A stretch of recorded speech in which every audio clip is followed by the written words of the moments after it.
Sir நான் வந்து மங்கையர் பத்திரிகையிலேருந்து பேசுகிறேன். பெண்களுக்கான விஷயத்தை வந்து இந்த பத்திரிகை அந்த படத்தில் கொண்டு வந்திருக்கீங்க. பெண்களை பற்றி ஒரு என்ன கருத்து சார் இதில் சொல்லியிருக்கிறீங்க இந்த படத்தில்? சார், பெண்களை பற்றி கருத்து அப்படிங்கிறது பெண்களை பற்றிய ஆண்களின் பார்வையை தான் வந்து இந்த படத்தில் காட்டியிருக்கேன்னு நினைக்கிறேங்க சார். குறிப்பாக இளைய சமுதாயத்தினருக்கு, அதாவது எப்படி சொல்கிறது, நம்ம வீட்டில் இருக்க பெண்ணை எப்படி பார்ப்போம், ரோட்டில் இருக்க பெண்ணை எப்படி பார்ப்போம் அப்படிங்கிற வித்தியாசத்தை தான் இந்த படத்தில் இது பேசியிருக்கேன். நான் ஆக்சுவலாக வந்து இதில் வந்து எந்த விதமான அட்வைஸு, எந்த விதமான கருத்துக்களை நாங்கள் வந்து இதில் சொல்லலை. இதில் வந்து சில கேள்விகளை மட்டும் எழுப்பியிருக்கோம். ஸோ இந்த படம் பார்க்கும்போது அந்த அந்த ஆண்களுக்கு அந்த ஒரு புரிதல் வரும், இல்லை வந்து அவங்க கொஞ்சம் யோசிப்பாங்கன்னு நம்புகிறேன் சார். Okay sir. இந்த ட்ரைலரை பார்க்கும்போது பெண்களுக்கு பாதுகாப்பு இல்லாத மாதிரி காமிச்சிருக்கீங்க. சமுதாயத்தில் இன்றைக்கி வந்து நிறைய சீர்கேடுகள் நடக்குது. அது மாதிரி காட்சிகள் ஏதாவது நீங்கள் மக்களுக்கு தெளிவுபடுத்திருக்கீங்களா சார்? சார் கண்டிப்பாக சார். ஆக்சுவலாக இது வந்து நடக்காத எந்த விஷயத்தையுமே நம்ம வந்து இந்த படத்தில் வைக்கலை.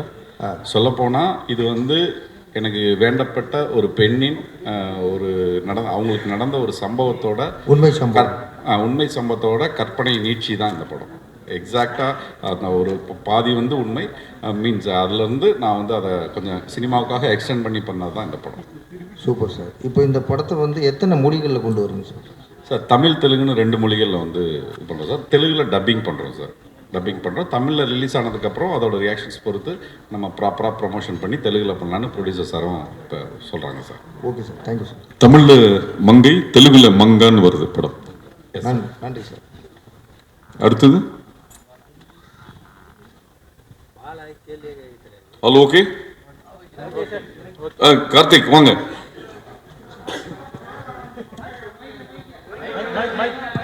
அவங்க ஏற்கனவே மங்கை தானே? மங்கை பேரிலம் பெண் பெரும்பா அந்த விஷயம் கேட்கல தலைவா. இதுக்கு இந்த படம் பேர் இனிமே அவங்களுக்கு லேபிளா இருக்குமா அப்படிங்கிறது இல்ல.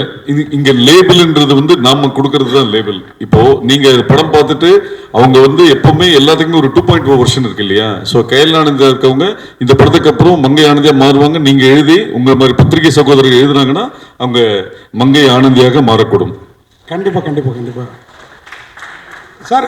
டைரக்டர் சார், சொல்லுங்க சார். இதில் வந்து பேரே மங்கைன்னு வச்சுட்டீங்க. சரி. எங்களை மாதிரி ஆண்கள்லாம் கொஞ்சம் சின்னதாக கோபம் வராது அவங்க மேலே? சார் எப்படி சார், நம்ம அம்மா மேலே எப்படி சார் நமக்கு கோவம் வரும்? நம்ம மனைவி மேலே, நம்ம காதலி மேலே, மகள் மேலே எப்படி சார் நமக்கு கோவம் வரும்? ஆண்கள் பெண் அது எப்படி சார் வரும்? எனக்கு புரியல. நீங்கள் எனக்கு கேள்வி புரியல சார். இல்லை ஏற்கனவே 30% அதுலேயே கொஞ்சம் படாத பாடு போடுறோம். சரி, இந்த மாதிரி சினிமாவும் அவங்களுக்கு சப்போர்ட்டாகவே போனாங்க. இல்லை கார்த்தி, இதுக்கு நீங்கள் இப்போ வந்தீங்களா? ஃபர்ஸ்ட் இயர் இருந்தீங்களா? இப்போ இதுக்கு முன்னாடி வந்து நண்பர் மங்கையர் பத்திரிகைன்னு கேள்வி கேட்கும் போது இது எதை பற்றி இந்த பதிவுன்னு சொல்லும் போது பெண்களை பற்றிய ஆண்களின் பார்வை தான் சொல்லியிருக்காரு. அதனால நீங்க ஆண்கள் வந்துடலாம் தைரியமா, நம்ப வேண்டாம். சொல்லப்போனால் இந்த படத்தில் நீங்கள் கேட்டதுக்காக சொல்ல சார், இந்த 2 கேரக்டர்ஸ் இருக்குது. மெயினாக வந்து இந்த 2 கேரக்டர்ஸ் தான் நான் வந்து டீல் பண்ணுறேன். மங்கை and Aadhavan hero character.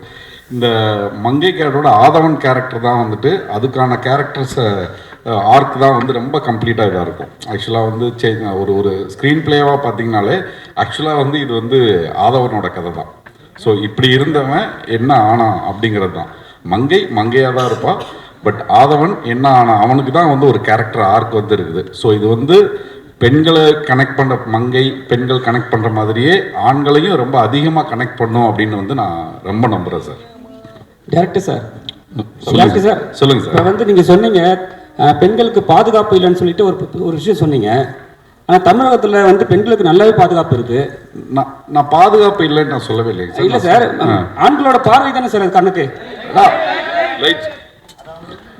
Sir ஆண்களோட பார்வை எப்படி இருக்குது அப்படிங்கிறது தான். பாதுகாப்பு இல்லை அப்படிங்கிறது வந்து என்ன அப்படின்னா வந்துட்டு நான் வந்து எப்படி சொல்கிறது, இப்போவுமே வந்துட்டு இப்போ காந்தியடிகள் சொன்ன இரவு நேரத்தில் நகை அணிந்து என்னைக்கு ஒரு பெண் நடுராத்திரில் வெளில வராலோ அன்னைக்கு தான் உண்மையான சுதந்திரன்னு இன்றைக்குமே அந்த ஒரு நிலைமை தான் சார் இருக்குது. அதை நம்ம வந்து மறுப்பதற்கு இல்லை. சரிங்களா? இன்றைக்கி வந்து 100% வந்து ஃபீமேல் சேஃபாக ஃபீல் பண்ணுறாங்க அப்படிங்கிறத நீங்கள் சொன்னால் என்னால் ஏற்றுக்க முடியல சார். ஏன்னா வர்ற நியூஸாக இருக்கட்டும், இப்போ நீங்கள் ஒன்றும் இல்லை, ஒரு பேப்பர் எடுத்து பார்த்தாலே வந்துட்டு அவ்வளோ நியூஸ் பெண்களுக்கு எதிரான சம்பவங்கள் அந்த மாதிரி இருக்குது. ரெண்டாவது அதை மட்டுமே மையப்படுத்தி இந்த படம் இல்லை சார். ரொம்ப ஜனரஞ்சகமாக ஒரு லவ் மூடில் ஆரம்பித்து ஒரு ஒரு சாதாரணமாக நினைப்போம். நம்ம ஏதாவது ஒரு இது போகிற போக்கில் ஒரு சின்னதாக வந்து ஒரு இது நினைப்போம். அது வந்து எப்படி ஒரு பெரும் பாதிப்பை வந்து இன்னொருத்தவங்களுக்கு ஏற்படுத்துது அப்படிங்கிறத நோக்கி இது வந்து நகரும் சார். பியூரான ஒரு சினிமாவாகவும் இருக்கும், ப்ளஸ் ஒரு திரைக்கதை இதுவாகவும் வந்து அது கொடுக்கும்னு நான் நம்புகிறேன் சார்.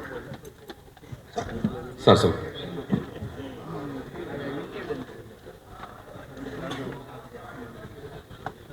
சார் அது கவர்ச்சி அப்படின்னு வந்து எப்படி, எனக்கு கவர்ச்சிங்கிறத நான் வந்து சொல்ல மாட்டேன் சார்.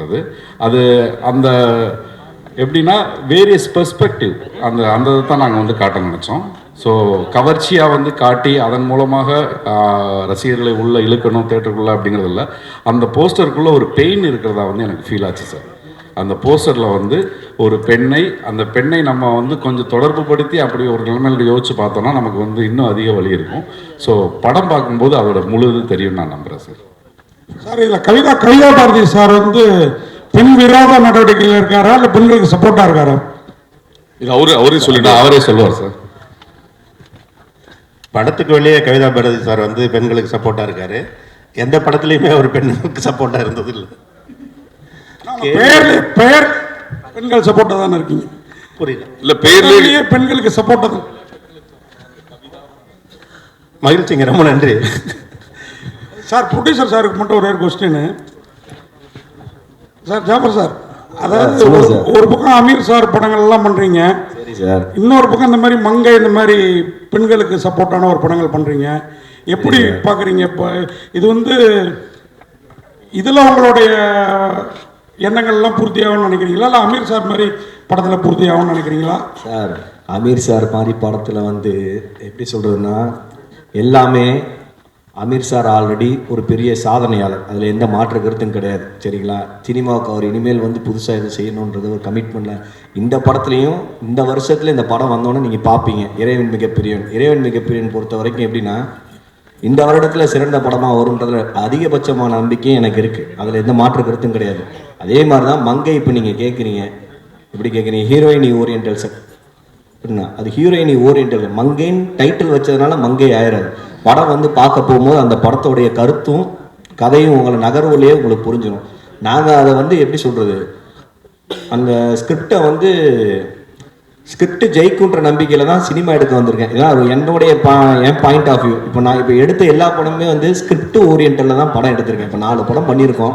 4 படமும் இப்போ இந்த மங்கையாக இருக்கட்டும், இந்திராவாக இருக்கட்டும், இன்னும் பண்ணிக்கிட்டு இருக்க இன்னும் 2 படமாக இருக்கட்டும், எல்லாமே வந்து ஸ்கிரிப்டை நம்பி தான் படம் பண்ணிகிட்ருக்கேன். இதுதான் நான் சினிமாவுக்கு வந்து நான் என்ன பண்ணுறேன்றது. அமீர் சார் வந்து அந்த கப்பை என்கிட்ட கொண்டு வந்து கொடுத்துருவாரு. அந்த கப்பு இல்லாமல் நானாக என்ன ஒரு கப்பை வின் பண்ணன்றது தான் நான் சினிமாவுக்கு இப்போ நான் ட்ரை பண்ணுற முயற்சி. இது அது எந்த வகையிலேருந்து இந்த வருடத்தில் பார்ப்போமே, எப்படி தான் அது என்னுடைய பாயிண்ட் ஆஃப் வியூ எவ்வளோ கிளிக் ஆகுதுன்றது. எனக்கும் எப்படின்னா எல்லா தொழிலையும் வெற்றி அடைஞ்சிருக்கோம். சினிமா தொழிலில் வந்து எப்படின்னா கவனமாகவும் கதையாகவும் நம்பி நம்ம கரெக்டாக வேலை பார்த்தா சினிமா இந்த ஸ்டேஜில் கொண்டு வந்து உட்கார வைக்கின்றது ஒரு பெரிய சந்தோஷம் தான். இதில் எந்த மாற்றம். இதே சத்தியம் தேட்டரில் பிளாக்ல டிக்கெட் வாங்கியும் படம் பார்த்துருக்கோம். இதே சத்தியம் தேட்டரில் இன்னைக்கு ஸ்டேஜில் உட்காந்து பேசுகிற அளவுக்கு வேணால் நம்ம அந்த சினிமாவை லவ் பண்ணதுனால இந்த இடத்துக்கு வந்திருக்கோம். சரிங்களா? அவ்வளோதான். ஃபைனலாக ஒரே ஒரு கொஸ்டின் உங்களுக்கும் டைரக்டருக்கு சேர்த்தே தான். அதாவது நீங்கள் சொல்கிற 2 பேரும் சொல்கிறத பார்த்தா இந்த மங்கை எங்களை மாதிரி ஆண் மனோபாவம் உள்ள ஆண்களையும் மங்கையர்க்கரசனாக மாற்றிடும். அப்படிப்பட்ட படமா? கண்டிப்பான முறையில் எந்த மாற்று கருத்துமே கிடையாது சார். சரிங்களா? நீங்கள் அந்த படம் வந்து பார்த்துட்டு நீங்கள் திரும்பி இதே மாதிரி என்ன ஒரு ப்ரெஸ் மீட்டில் கேளுங்க. அந்த படத்தை பார்த்து முடிச்சுட்டு அப்போ இதுக்கு உண்டான பதில் நீங்களே சார் நீங்கள் இதுக்கு பதில் சொல்லுவீங்க. இதுக்கு அந்த நம்பிக்கை எனக்கு இருக்கு.